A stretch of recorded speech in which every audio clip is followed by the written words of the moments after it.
नमस्कार दोस्तों, गौरांग शाह बात कर रहा हूँ जोजित इन्वेस्टमेंट्स लिमिटेड की तरफ से और बाजार इस हफ्ते का ब्यौरा लेकर के आप सभी के सामने उपस्थित हूँ। इस सोमवार की सुबह करीबन 10:30 बजे का समय हो रहा है और बाजार में शुरुआत में थोड़े बहुत अटकलें लगाई जा रही थी कि थोड़ी बहुत नरम शुरुआत होगी, लेकिन उसके विपरीत बाजार ने शुरुआत की है और इस समय जब मैं आपसे बात कर रहा हूँ, हरा रंग चौतरफा छाया हुआ है बाजारों पर। आगे बढ़ने से पहले सेंसेक्स निफ्टी, बैंक निफ्टी, रुपए डॉलर और कच्चे तेल के आपको स्तर बता देता हूँ। 690 पॉइंट से ज्यादा की बढ़त है सेंसेक्स में। 82,390 का स्तर है सेंसेक्स में। निफ्टी में 203 अंकों की बढ़त, 25,055 का स्तर है निफ्टी का, स्पॉट निफ्टी का। 345 अंकों की बढ़त बैंक निफ्टी या निफ्टी बैंक में। 55,740 का स्तर है बैंक निफ्टी या निफ्टी बैंक का। रुपए डॉलर में, रुपए में मजबूती डॉलर के मुकाबले 0.19 पैसे की, 85.20 का स्तर है रुपए का एक डॉलर के मुकाबले। और कच्चे तेल में एक हल्की सी बढ़ोतरी ऊपर की तरफ। ब्रेंट $65.06 प्रति बैरल कामकाज कर रहा है। $61.80 प्रति बैरल नाइमेक्स कामकाज कर रहा है। पहले कच्चे तेल और रुपए डॉलर पर ब्यौरा दे देते हैं। शायद कच्चा तेल, ब्रेंट और नाइमेक्स, अनुमान यह है कि यहाँ से नीचे आने की पूरी संभावना है। कुछ खबरों को लेकर के थोड़ा बहुत ऊपर की तरफ के स्तर हम देख रहे हैं, लेकिन हमारा अनुमान और आकलन ये कह रहा है कि कच्चे तेल में थोड़ी बहुत गिरावट आ सकती है यहाँ से इस हफ्ते। और रुपए में भी हम सोच रहे हैं कि इस हफ्ते जो 85 का स्तर है उसके नीचे रुपए में मजबूती हम देख सकते हैं और डॉलर में कमजोरी देख सकते हैं। कुछ घटनाक्रम है जिसको लेकर के शायद हमारा आकलन ये कह रहा है कि शायद आपको रुपए में थोड़ी बहुत मजबूती डॉलर के मुकाबले देखने मिल सकती है। अब आते हैं बाजार के संकेतों के ऊपर और क्या क्या हुआ है स्थानीय स्तर पर और अंतर्राष्ट्रीय स्तर पर। पहले तो दोस्तों इस हफ्ते जो चौथी तिमाही के नतीजे हम देख रहे थे पिछले वित्तीय वर्ष के, उसके ऊपर निर्णायक तरीके से पर्दा गिर जाएगा, यानी कि चौथी तिमाही के नतीजों का जो सिलसिला था वो अंत हो जाएगा। और अगर एक समीकरण आपके सामने रखना चाहूं तो अनुमान से बेहतर चौथी तिमाही के नतीजे तीसरी तिमाही के मुकाबले। और जो कुछ टिप्पणियां कुछ कंपनियों ने क्षेत्र के आधार पर करी हैं आने वाले भविष्य के नतीजों को लेकर के, तो एक सकारात्मक सा नजरिया पहली तिमाही के नतीजे में हमें देखने मिल सकता है इस वित्तीय वर्ष में। तो एक अच्छा नतीजों का सिलसिला आने वाले भविष्य में हमें लग रहा है कि आपको देखने मिल सकता है, जिसके आधार पर जैसे जैसे नतीजे आते जाएंगे वैसे वैसे आपको लक्ष्यांक को लेकर के परिवर्तन आता हुआ नजर आएगा।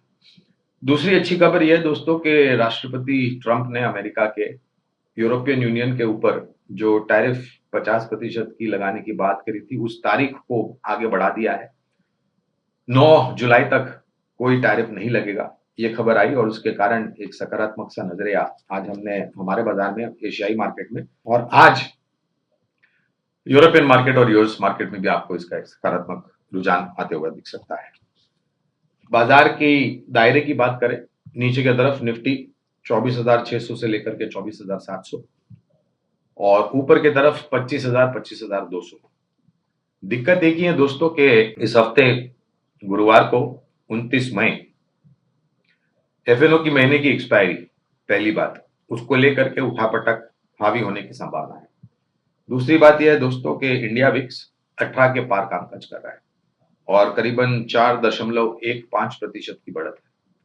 ये एक बहुत ही अहम और मुख्य कारण है जिसको लेकर के धीरे धीरे करके जैसे जैसे हम एफएनओ एक्सपायरी के दिन के तरफ आगे बढ़ेंगे 29 मई गुरुवार 2025, तो उठापटक और वॉलेटिलिटी हावी होने की पूरी संभावना है। और हमने पिछले कुछ दिनों में ये भी देखा है कि जब जब हमने 25,000 या उसका स्तर पार किया है तब तक बिकवाली थोड़ी बहुत हावी हो जाती है, नीचे के तरफ के दायरे देखने मिल सकते हैं, वगैरह वगैरह वगैरह। तो ये एक परिस्थिति है। अगर आप कारोबार करते हैं दोस्तों तो हमने पहले भी हिदायत या राय दी थी कि आप अपने छोटी या मध्यम अवधि के लिए जो भी कारोबारी सौदे हैं उसमें आप अपना जो स्टॉप लॉस है मुनाफे वाला वो सिस्टम में डाल करके रखें ताकि आपको किसी अनिश्चितता का सामना ना करना पड़े। दूसरी तरफ अगर आप निवेशक हैं तो इस उठापटक का लाभ उठा करके लंबी अवधि के लिए सक्षम मजबूत कंपनियों में निवेश करने की हमारी राय रहेगी। एक बात जो अच्छी आई है पिछले हफ्ते, वो है कि हमारे देश भारत ने चौथी सबसे बड़ी अर्थव्यवस्था बन चुकी है, और जो भी योगदान सरकार के तरफ से और लोगों की तरफ से आएगा, उससे हम एक कदम धीरे-धीरे करके और आगे बढ़ेंगे, ऐसा हमारा अनुमान है। और ये एक बहुत बड़ा परिवर्तन है दोस्तों, चौथी सबसे बड़ी अर्थव्यवस्था विश्व भर में बनना, इसका मतलब ये है कि आने वाले समय में विदेशी संस्थागत निवेशकों का ध्यान ऐसी अर्थव्यवस्था के तरफ रहेगा जो बढ़ती हुई अर्थव्यवस्था है, जहाँ पर ब्याज दरें कम हैं, जहाँ पर विकास दर बढ़ रही है और कंपनियों के नतीजे सकारात्मक और बेहतर आते हैं।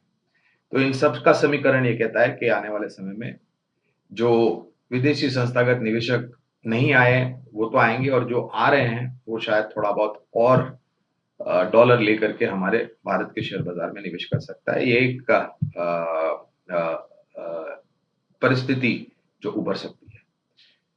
3 अहम खबरें आने वाले हैं इस हफ्ते। विकास दर के आंकड़े भारत के और अमेरिका के, और अमेरिका की जो केंद्रीय बैंक है, fed bank, FOMC, US fed, उनकी मीटिंग होने वाली है, और वो मीटिंग की आउटकम, उस पर भी प्रतिक्रिया बाजार आने वाले।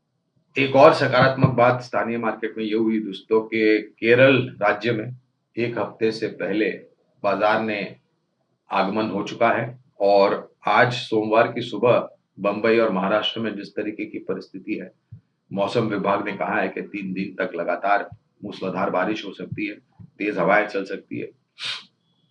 ये एक सकारात्मक रुझान, और इस आगमन को लेकर के कुछ क्षेत्र पर सकारात्मक रुझान आ जाए। हम देखें मिसाल के तौर पर खपत से जुड़े हुए जो क्षेत्र है, ऑटो क्षेत्र है, जिस पर सकारात्मक रुझान बाजार आज लेकर के चल रहा है।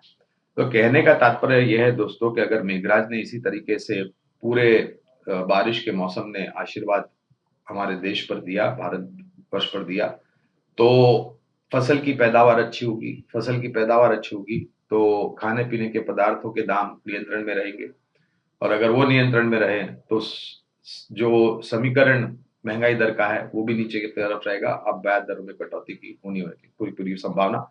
अगले महीने क्रेडिट पॉलिसी है, अनुमान है कि शायद 25 बेसिस पॉइंट या 50 बेसिस पॉइंट की कटौती आ सकती है। ये एक अनुमान बाजार लगा करके चल रहा है। लेकिन एक निर्णायक तरीके से जितने भी घटनाक्रम पिछले कुछ महीनों में हुए, खास करके पिछले 2 महीनों में हुए हैं, चाहे वो टैरिफ को लेकर के हो, चाहे वो आतंकवादी हमला भारत पर पाकिस्तान के तरफ हो, जो परिस्थितियां तब थी, जिस तरीके से भारत सरकार ने, प्रधानमंत्री ने परिस्थिति को संभाला और जवाबी कार्रवाई की गई, पूरे विश्व भर में दूत भेजे गए, हमारी जो परिस्थिति है उसका लिखा जोखा सामने रखने के लिए, और हम किस तरीके से कितने सालों से जूझ रहे हैं, जिस प्रकार से आतंकवादी हमले हमारे देश पर हुए। तो ये सभी समीकरण के बीच में अगर आप देखने जाएँ तो बाज़ार ने बहुत ही सकारात्मक रुझान दिया है। तो आने वाले समय में अगर परिस्थितियाँ निरंतर होती हैं, तो आकलन ये कहता है कि बाज़ार हमारा यहाँ से और बेहतर हो सकता है। एक आकलन मैं लगाता हूँ, जुलाई के महीने में, यानी कि जून के पश्चात जुलाई के महीने में शायद परिस्थिति स्थानीय और अंतर्राष्ट्रीय मार्केट में और भी सुधरेगी, जिसका एक सकारात्मक सा रुझान आपको जुलाई से आने वाले समय में, भविष्य में बेहतर रुझान बाजार में आता हुआ दिखेगा। विकल्प देते हैं दोस्तों हर हफ्ते आपको 2 बुनियादी तर्क के आधार पर। आज भी हम 2 विकल्प लेके आए हैं। एक तो है वो क्षेत्र जिसकी चर्चा मैंने की है, खपत से जुड़ा हुआ क्षेत्र, और वहाँ से जुड़ी हुई एक कंपनी जिसका नाम है कोलगेट। इस कंपनी के नतीजे में थोड़ी बहुत निराशा थी। लागत खर्च, एडवर्टाइज़मेंट एक्सपेंस, प्रतिस्पर्धी कंपनियाँ को सस्ते प्रोडक्ट लॉन्च करके इनके मार्केट शेयर में थोड़ा खामियाजा भुगतना पड़ा था, लेकिन अब वो सब इतिहास हो चुका है। तो सबसे पहला विकल्प है खपत से जुड़ी हुई कंपनी कोलगेट। बुनियादी तर्क के आधार पर लंबी अवधि के लिए निवेश की राय है। शुरुआत कीजिए स्तर से और गिरावट पर धीरे-धीरे करके जोड़े, तो ये एक कारगर रणनीति साबित हो सकती है लंबी अवधि के लिए। दूसरा विकल्प है वित्तीय क्षेत्र। अब एक उदाहरण मैं आपको देता हूँ जो कि बहुत ही सरल है समझने के लिए कि हम धीरे धीरे करके चौथी सबसे बड़ी अर्थव्यवस्था पूरे विश्व भर में बने और संभवतः आने वाले समय में यहाँ से और आगे बढ़ेंगे। उस परिस्थिति में वित्तीय क्षेत्र का योगदान देना बहुत जरूरी होगा। और एक कम पूरा वित्तीय क्षेत्र ऐसे तो ब्रह्मांड हमें अच्छा लगता है, सरकारी बैंक, निजी क्षेत्र की बैंक, मजबूत एनबीएफसी, लेकिन ये जो नतीजे संपन्न हुए और जो सुधार हमने देखने मिला है, तो निजी क्षेत्र की सबसे बड़ी बैंक एचडीएफसी बैंक, आपको जानकारी तो होगी, एचडीएफसी लिमिटेड का विलय हुआ था एचडीएफसी बैंक के साथ। ढोल नगाड़े पीटे गए थे, बहुत ही मजबूत और सक्षम बैलेंस शीट बन गई, लेकिन फिर जब प्रदर्शन का समय आया तो रुझान काफी नकारात्मक, काफी लंबे समय तक एचडीएफसी बैंक में हमें देखने मिला। लेकिन नतीजों में सुधार और आने वाले भविष्य में ऋण की मांग को लेकर के हमें लग रहा है कि एक उज्जवल भविष्य, नतीजों को लेकर के और उस उज्जवल भविष्य का सकारात्मक असर शेयर के दामों में पड़ सकता है। तो दूसरा विकल्प है निजी क्षेत्र की बैंक, मजबूत एचडीएफसी बैंक। ये दोनों ही विकल्प दोस्तों लंबी अवधि के लिए है। आपके लिए अनिवार्य होगा कि आप धीरे-धीरे करके इन दोनों में शुरुआत कीजिए, पूरी ताकत मत लगाइए और जब भी गिरावट आती है तो लंबी अवधि के लिए धीरे-धीरे करके जोड़ें इसमें। एक बात का ध्यान रखें, ये छोटी या मध्यम अवधि के लिए नहीं है, बुनियादी तर्क के आधार पर लंबी अवधि के लिए। मेरी वाणी को अब यहीं पर विराम देता हूँ दोस्तों, और अगले हफ्ते सोमवार को आपसे फिर मिलने की आशा रखते हुए आप लोगों से आज्ञा लेता हूँ। अपनी सेहत का ध्यान रखिए। बहुत-बहुत धन्यवाद।